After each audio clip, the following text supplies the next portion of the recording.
The end of an era. The last time the original team would ever play on one court together.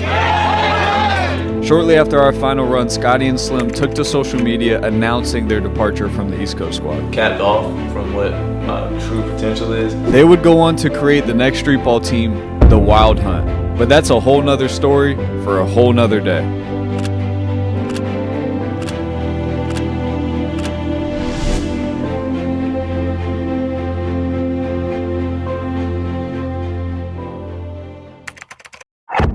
With Scotty and Slim gone and Zach now hurt, we had some big shoes to fill. Step 1, find 2 new players. Malcolm had played with us in the league series and gelled really well on and off the court with the team, and his basketball ability was a no-brainer. One of the purest jumpers you'll come across, and out of this world athleticism.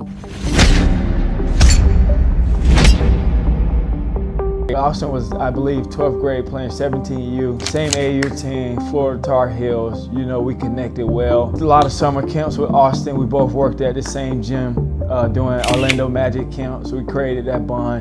You know, further than that, Austin tried to get me on with Florida College. So that right there, I knew he had my best interest. You know, he wanted the best for me. I always want to play for guys like that, you know, have a teammate that wants you to win, that wants you to succeed, you know, that's not only doing stuff for himself. With Malcolm officially joining the team, we needed one more player to fill the roster. We had first come across D Bones in Miami, doing a park takeover with the original 5. D Bones would go on to play in the Hooligans versus the West Coast game. For number 20, D Bones. Which is when Matt and AK would take a closer look at D Bones, like what they saw, and then recommend that we pick him up. I started talking to Matt from Ballislife and Monica, and I love them, they love me, and when they had an opening, I think I was one of the first people to get called, and I'm forever grateful, because this is like the best, this is probably one of the best things that happened to me in a long time.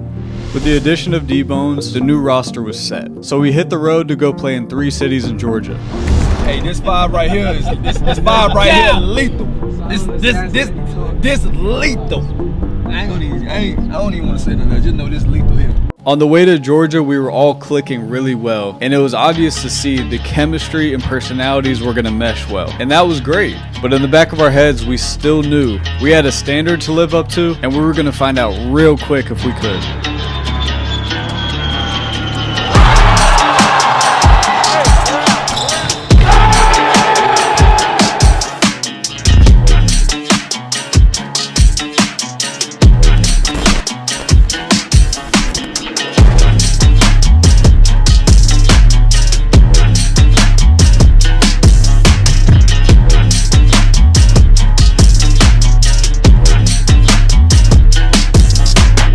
Everybody was fully embracing their individual roles to make the team better. We didn't care who scored as long as we scored. We were rolling.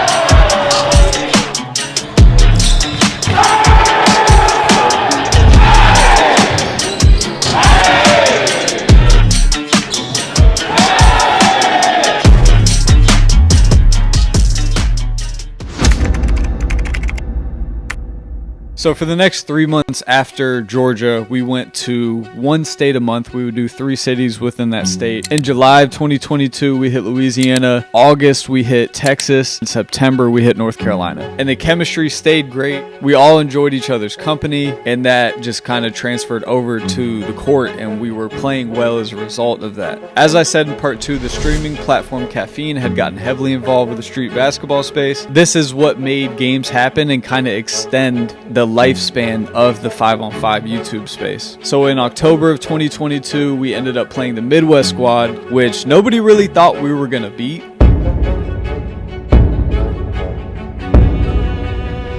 They had a heck of a backcourt in Iso Hove and Jordan Stevens, 2 guys that have played professionally all across the world. I ended up getting hurt early on in the game, but we ended up forcing the 5th game, so I was able to come back in and finish out the series. This game was back and forth, but we were absolutely gelling. Q played with us in all of our Caffeine games. He made some big plays throughout and ended up actually hitting the game winner. East Coast what? We weren't even supposed to make it this far. We weren't even supposed to make it. Show him, Debo. Yes, sir. Yeah, defensive championship. We get right to it. We get to the bag. 25K in my pocket. The next month we played Savage Squad. They had an entertaining team. I don't think they really came in there expecting to win necessarily, but they still have some good players. We ended up actually kind of picking up Big E. He wasn't on the official roster, but we had him for the next caffeine game, and he did some runs with us. I love Big E though. Shout out Big E.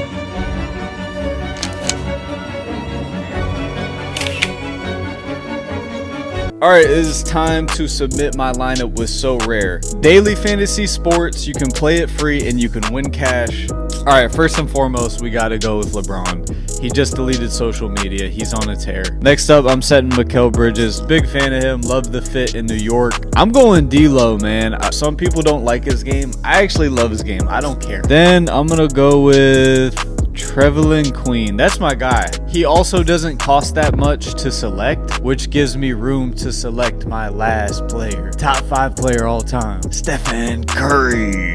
Set my lineup. And once again, man, So Rare is giving away 2 free tickets to NBA games. Make sure you sign up using that link in the description. Let's get back to the video. So today is January 6, 2023. Brand new, fresh start to the new year. We got the game against the East Coast squad. Gonna be real high intense game. The whole banner over there. Take E-Bones off of there because he was scared. What exactly happened before the Friga Fam game? Before the Friga Fam game, I got arrested. I got arrested because I had a warrant out for my arrest because of a pill that was in my car. It sounds stupid, it's really dumb, but hey, it's me. So it was a pill, an ecstasy pill in my car from like college, and I never took it out. All his life suspended you. Was it just for the game? I actually can't even remember. Just for the game.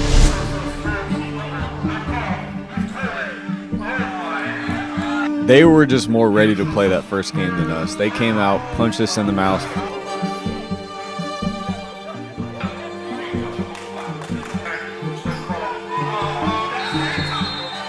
We bounced back second game and kind of did the same thing to them. The score was similar. They won the first game by a pretty big margin. We won the second game by a pretty big margin.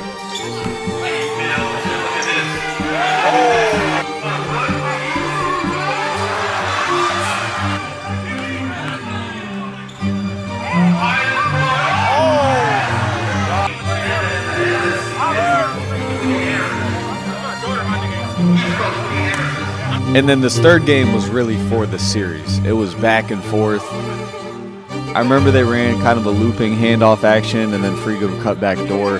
They were playing good basketball. I know he ain't got no damn contract going nowhere while doing that boy.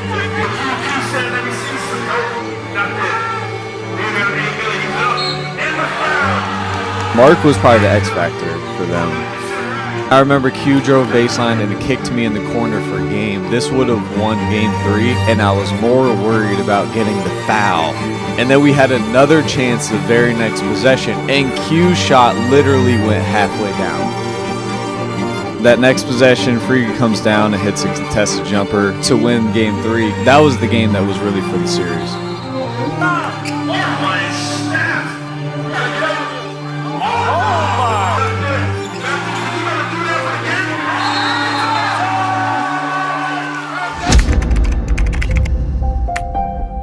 So about a month after the Friga game, Nas ended up joining the East Coast squad, which stirred up the pot in the YouTube space at the time because he was on the Wild Hunt with Scotty and Slim, and they were doing really well. They had a great team, they were entertaining, they were thriving. And I remember making that video with Nas at the time, addressing why he's leaving and just being transparent. At least if you're transparent, people will either respect it or not, but they won't really think you're shady. It just is what it is at that point. You know what I'm saying? I want Big RU to be as big as possible. You know what I'm saying? And like we'll brand back you as big as Ballislife is. Like, although Scotty and Slim were doing the Wild Hunt team on Slim's channel, Scotty had just branched off and started the next chapter. So he was kind of doing both at the time. What's good, everybody? Welcome back to the next chapter. And Nas was playing for both. He was playing for Wild Hunt, and he was also doing the ones with the next chapter. Nas coming into the community, first of all, changed some things in the space. Get a stop! Get a stop!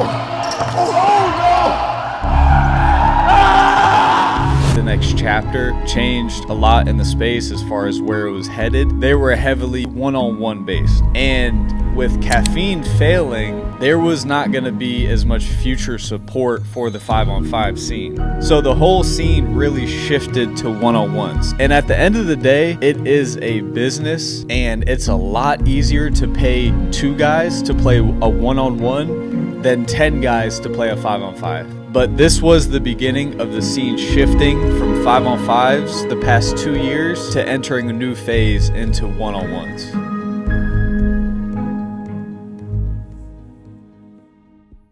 All right, I have an update for you guys. I will not be telling the story past this point.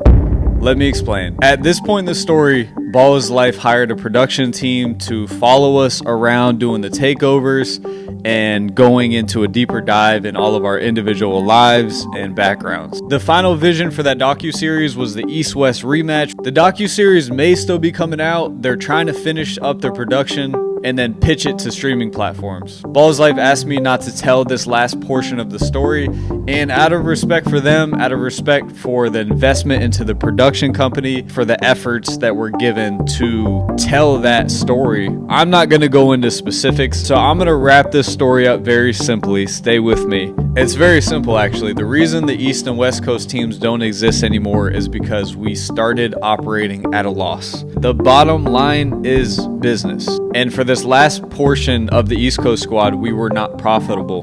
The takeovers were not doing nearly as many views as they used to. You can't do takeovers forever. You can't do one thing forever.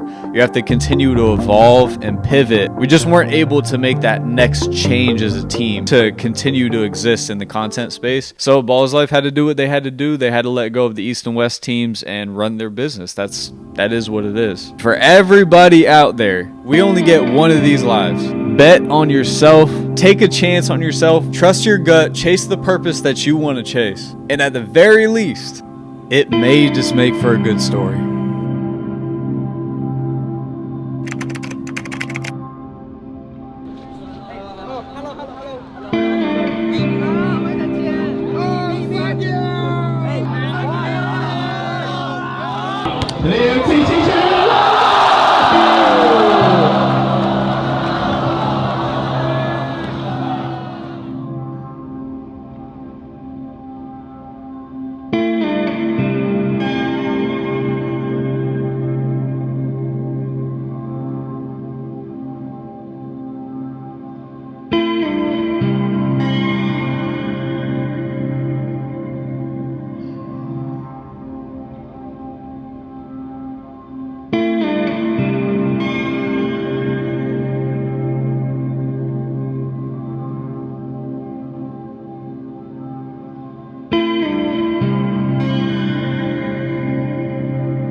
Welcome back to the next chapter. I'm Scotty Weaver.